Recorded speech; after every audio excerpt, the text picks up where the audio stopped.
بسم الله الرحمن الرحيم ياسين والقرآن الحكيم إنك لمن المرسلين على صراط مستقيم تنزيل العزيز الرحيم لتنذر قوما ما أنذر آباؤهم فهم غافلون لقد حق القول على أكثرهم فهم لا يؤمنون إنا جعلنا في أعناقهم أغلالا فهي إلى الأذقان فهم مقمحون وجعلنا من بين أيديهم سدا ومن خلفهم سدا فأغشيناهم فهم لا يبصرون وسواء عليهم أنذرتهم أم لم تنذرهم لا يؤمنون إنما تنذر من اتبع الذكر وخشي الرحمن بالغيب فبشره بمغفرة وأجر كريم إنا نحن نحيي الموتى ونكتب ما قدموا وآثارهم وكل شيء أحصيناه في إمام مبين واضرب لهم مثلا أصحاب القرية إذ جاءها المرسلون إذا أرسلنا إليهم اثنين فكذبوهما فعززنا بثالث فقالوا إنا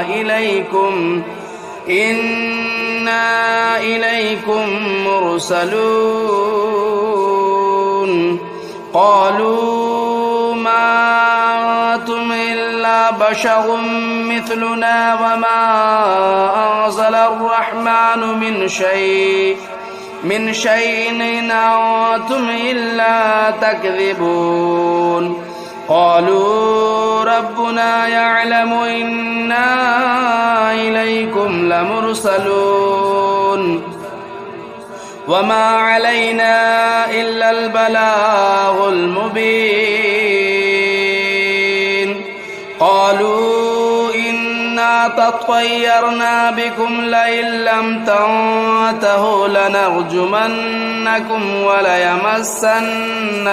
منا عذاب أليم قالوا طائركم معكم أئن ذكرتم بل أنتم قوم مسرفون وجاء من أقصى المدينة رجل يسعى قال يا قوم اتبعوا المرسلين اتبعوا من لا يسألكم أجرا وهم مهتدون وما لي لا أعبد الذي فطرني وإليه ترجعون أتخذوا من دونه آلهة إن يردني الرحمن بضر لا تغن عني شفاعتهم شيئا ولا ينقذون إني إذا لفي ضلال مبين إني آمنت بربكم فاسمعون قيل ادخل الجنة قال يا ليت قومي يعلمون بما غفر لي ربي وجعلني من المكرمين وما أنزلنا على قومه من بعده من جود من السماء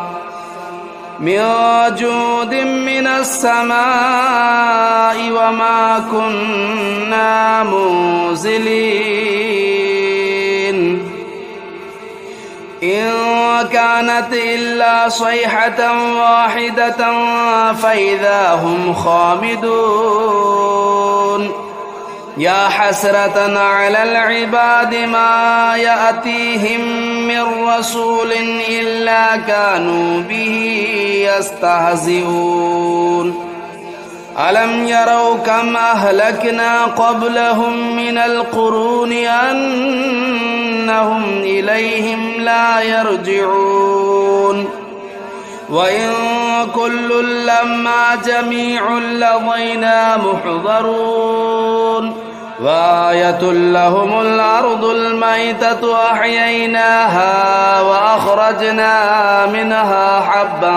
فمنه يأكلون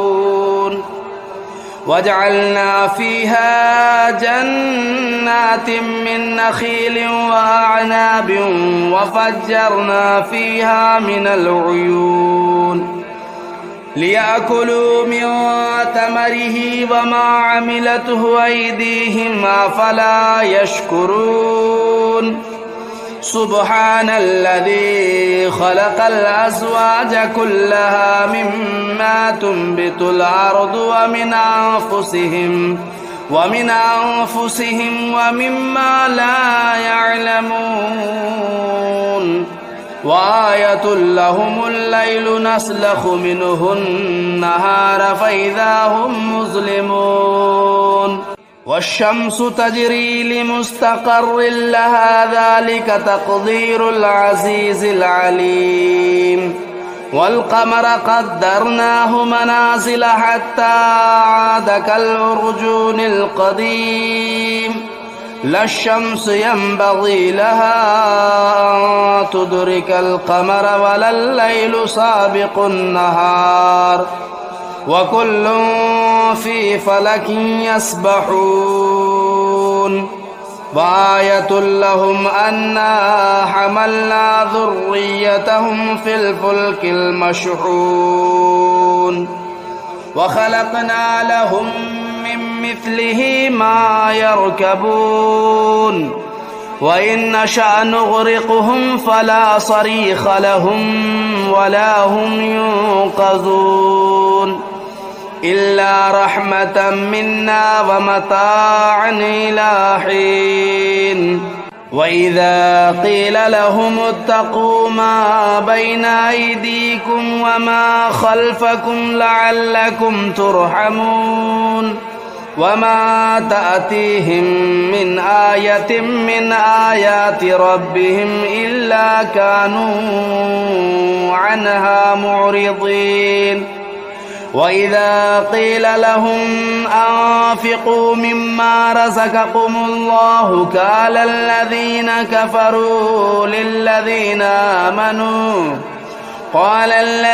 كفروا للذين آمنوا أنطعم من لو يشاء الله أطعمه إن أنتم إلا في ضلال مبين ويقولون متى هذا الوعد إن كنتم صادقين ما ينظرون إلا صيحة واحدة تأخذهم وهم يخصمون فلا يستطيعون توصية ولا إلى أهلهم يرجعون ونفخ في الصور فإذا هم من الأجداث إلى ربهم ينسلون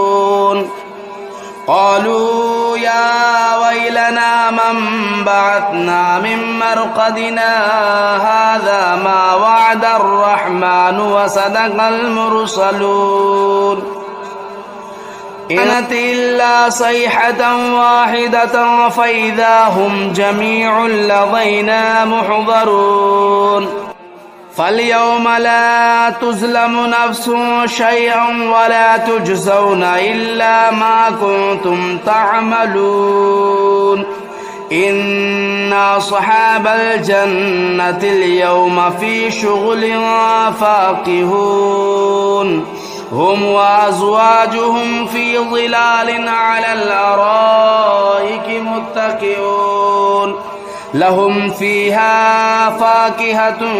ولهم ما يدعون سلام قولا من رب رحيم وامتازوا اليوم أيها المجرمون ألم أعهد إليكم يا بني آدم ألا تعبدوا الشيطان إنه لكم عدو مبين وأن اعبدوني هذا صراط مستقيم ولقد أضل منكم جبلا كثيرا أفلم تكونوا تعقلون هذه جهنم التي كنتم توعدون اصلوها اليوم بما كنتم تكفرون اليوم نختم على أفواههم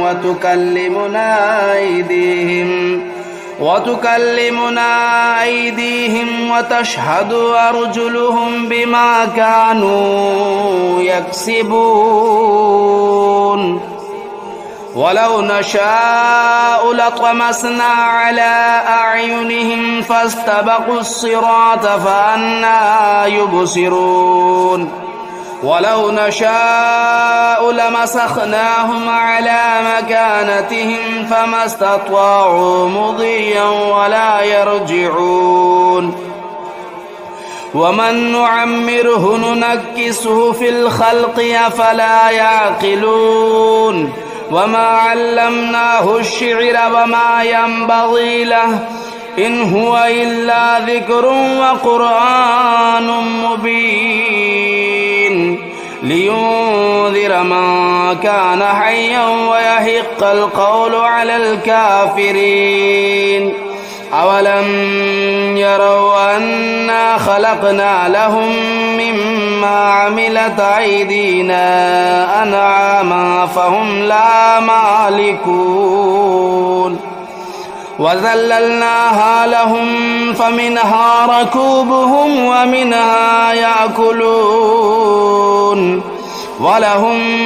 فيها منافع ومشارب أفلا يشكرون واتخذوا من دون الله آلهة لعلهم ينصرون لا يستطيعون نصرهم وهم لهم جند محضرون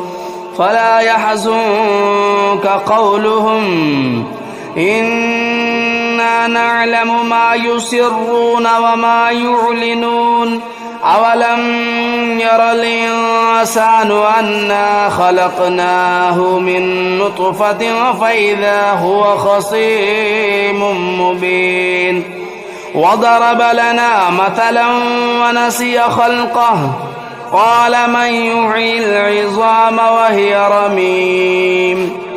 قل يحييها الذي أنشأها أول مرة وهو بكل خلق عليم الذي جعل لكم من الشجر الأخضر نارا فإذا أنتم منه توقدون أوليس الذي خلق السماوات والأرض بقادر على أن يخلق مثلهم بلى وهو الخلاق العليم إنما أمره إذا أراد شيئا أن يقول له كن فيكون فسبحان الذي بيده ملكوت كل شيء وإليه ترجعون بسم الله الرحمن الرحيم الرحمن علم القرآن خلق الإنسان علمه البيان الشمس والقمر بحسبان والنجم والشجر يسجدان والسماء رفعها ووضع الميزان ألا تطغوا في الميزان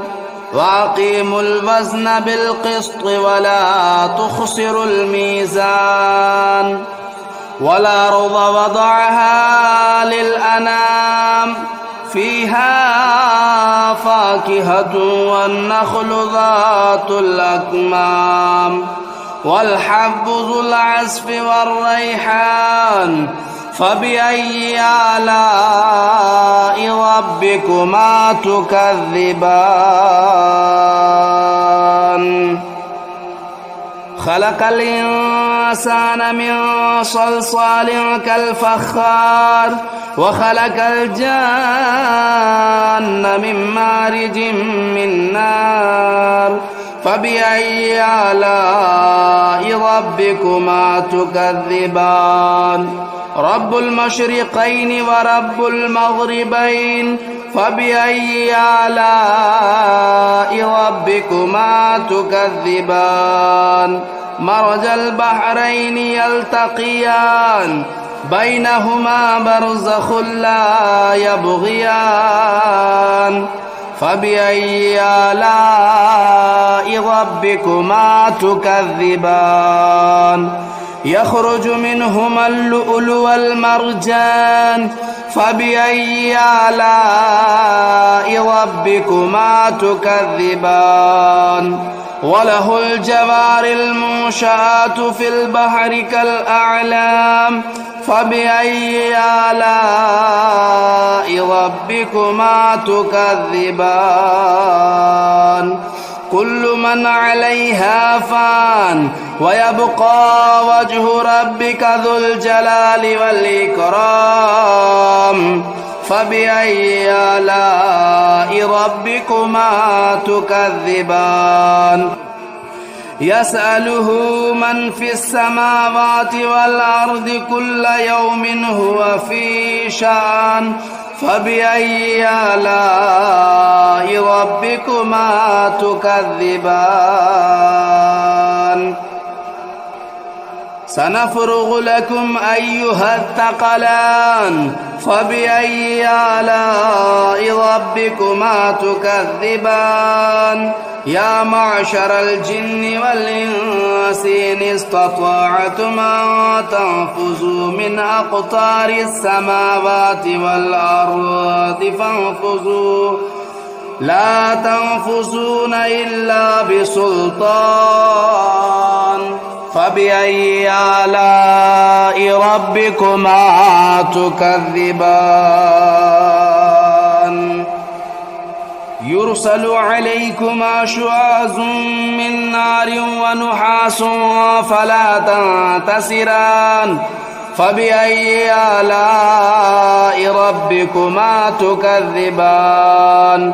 فإذا انشقت السماء فكانت وردة كالدهان فبأي آلاء ربكما تكذبان فيومئذ لا يسأل عن ذنبه إنس ولا جان فبأي آلاء ربكما تكذبان يعرف المجرمون بسيماهم فيؤخذوا بالنواصي والأقدام فبأي آلاء ربكما تكذبان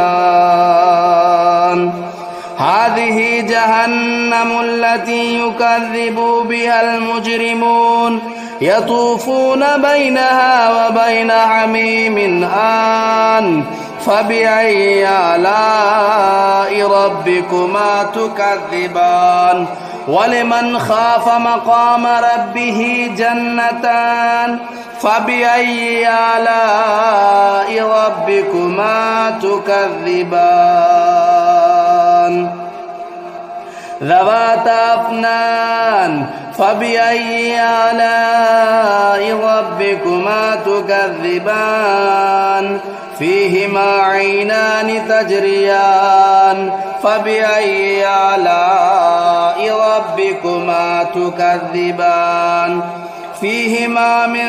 كل فاكهة زوجان فبأي آلاء ربكما تكذبان متكئين على فرش بطائنها من استبرق وجنى الجنتين دان فبأي آلاء ربكما تكذبان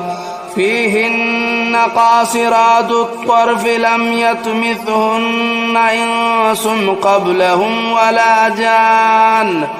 فبأي آلاء ربكما تكذبان كأنهن الياقوت والمرجان فبأي آلاء ربكما تكذبان هل جزاء الإحسان إلا الإحسان فبأي آلاء ربكما تكذبان ومن دونهما جنتان فبأي آلاء ربكما تكذبان مدهامتان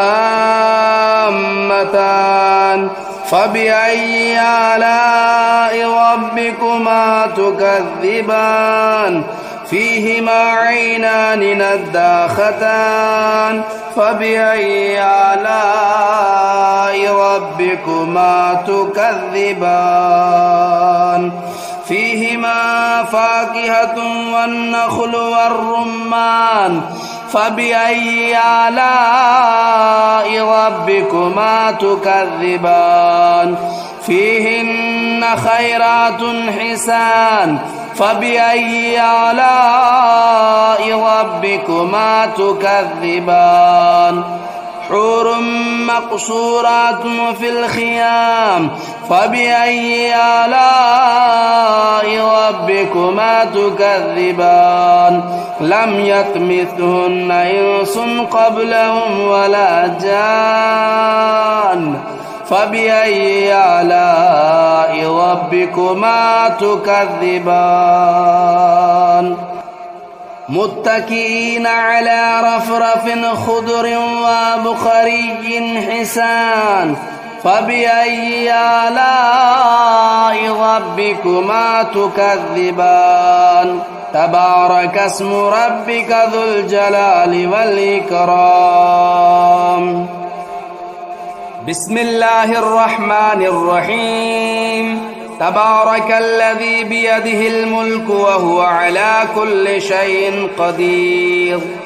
الذي خلق الموت والحياة ليبلوكم أيكم أحسن عملا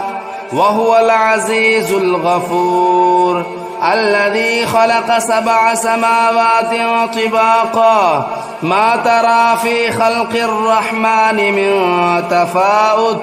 فارجع البصر هل ترى من فطور ثم ارجع البصر كرتين ينقلب إليك البصر خاسئا وهو حسير ولقد زينا السماء الدنيا بمصابيح وجعلناها رجوما للشياطين وأعتدنا لهم عذاب السعير وللذين كفروا بربهم عذاب جهنم وبئس المصير إذا ألقوا فيها سمعوا لها شهيقا وهي تفور تكاد تميز من الغيظ كلما ألقي فيها فوج سألهم خزنتها ألم يأتكم نذير قالوا بلى قد جاءنا نذير فكذبنا وقلنا ما نزل الله من شيء إن أنتم إلا في ضلال كبير وقالوا لو كنا نسمع أو نعقل ما كنا في أصحاب السعير فاعترفوا بذنبهم فسحقا لأصحاب السعير إن الذين يخشون ربهم بالغيب لهم مغفرة وأجر كبير وأسروا قولكم أو اجهروا به إنه عليم بذات الصدور ألا يعلم من خلق وهو اللطيف الخبير هو الذي جعل لكم الأرض ذلولا فامشوا في مناكبها وكلوا من رزقه وإليه النشور أأمنتم من في السماء أن يخسف بكم الأرض فإذا هي تمور أم أمنتم من في السماء أن يرسل عليكم حاصبا